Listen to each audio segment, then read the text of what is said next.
यह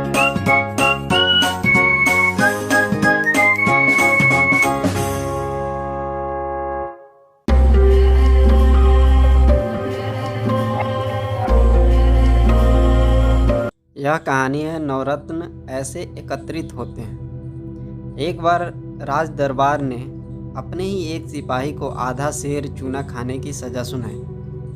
निश्चित ही उसकी गुस्ताखी कुछ बड़ी रही होगी, क्योंकि आधा सेर चूना चाटने के बाद किसी भी मनुष्य का जीवित रहना मुश्किल होता है। खैर, सज़ा सुना दी गई और अगले रोज़ चूना खरीद के लाकर उसे भरे दरबार में चाटना था। हुक्म के अनुसार वह स्वयं पान की दुकान पर आधा सेर चूना खरीदने पहुंचा, पर जैसे ही उसने इतना चूना मांगा कि दुकानदार चमक गया। अब एक व्यक्ति और आधा सेर चूना, दुकानदार को कुछ शंका हुआ, सो उसने इतना चूना एक साथ खरीदने का कारण जानना चाहा। उस व्यक्ति ने बड़ा दुखी होते हुए कहा कि मुझे कल दरबार में आधा सेर चूना एक साथ चाटना है, यही मेरी सज़ा है। दुकानदार ने कहा, कोई बात नहीं, एक काम कर, पहले आधा सेर घी लेकर मेरे पास आ जा, शायद मैं उससे तुम्हारी कुछ सहायता कर सकूं। उसे तो उम्मीद की एक किरण जागी थी, सो वह तो यूं गया, वह फटाफट आधा सेर घी लेकर आ गया। दुकानदार ने उसे आधा सेर चूना देते हुए कहा कि कल तुम दरबार में जाने से पहले यह आधा सेर घी अपने घर पर ही खा लेना, फिर सज़ा अनुसार वहां जाकर आधा सेर चूना खा लेना और सज़ा निपटते ही बगैर देर किए घर लौट जाना। इससे शायद तुम बच जाओगे। अब डूबते को तिनके का सहारा। वह तो बड़ी उम्मीद लिए घर गया और दूसरे दिन उसने ठीक वैसा ही किया जैसा दुकानदार ने समझाया था।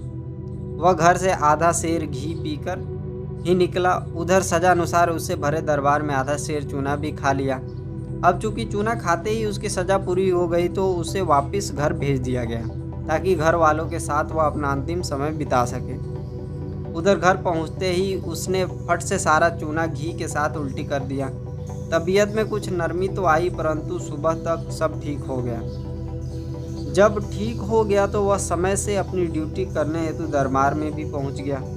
अब वहां तो सबको मालूम था कि कल उसे आधा सेर चूना खिलाया गया है, सो अब आश्चर्यचकित थे कि यह व्यक्ति जीवित कैसे बच गया। देखते ही देखते बात पूरे राजमहल में फैल गई। जल्द ही यह बात अकबर के कानों तक भी पहुंची। अकबर को भी आश्चर्य हुआ। उसने ताबड़तोड़ सिपाही को दरबार में बुलाया।